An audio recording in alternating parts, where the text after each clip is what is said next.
Donald Trump loves the dollar. And like many things in the American president's world, he loves it so much he's putting his name on it.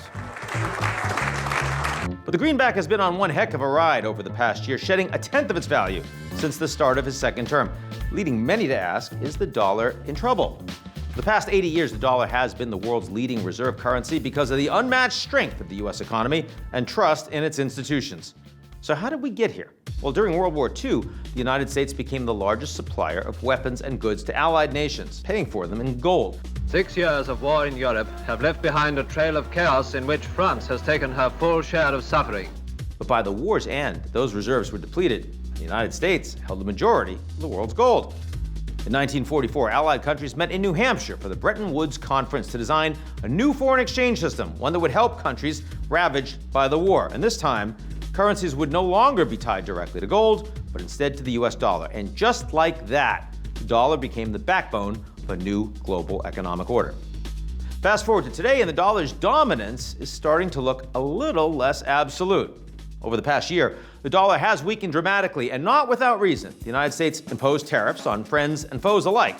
The White House launched a pressure campaign on the Federal Reserve, testing its long-standing independence, and debt just keeps on rising.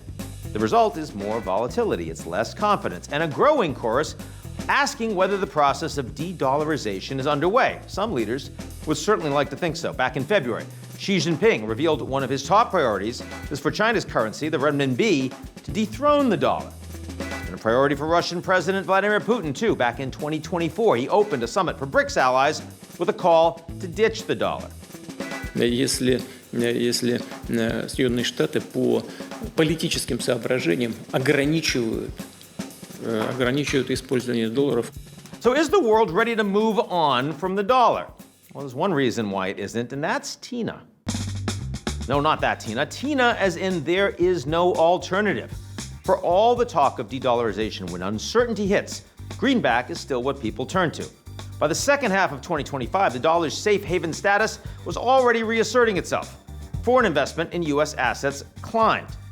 Trump's policies are accelerating efforts for countries to hedge their bets, to diversify their reserves, and build alternatives where they can. But will the dollar be dethroned?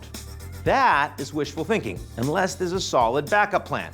Until there is, the greenback isn't going anywhere.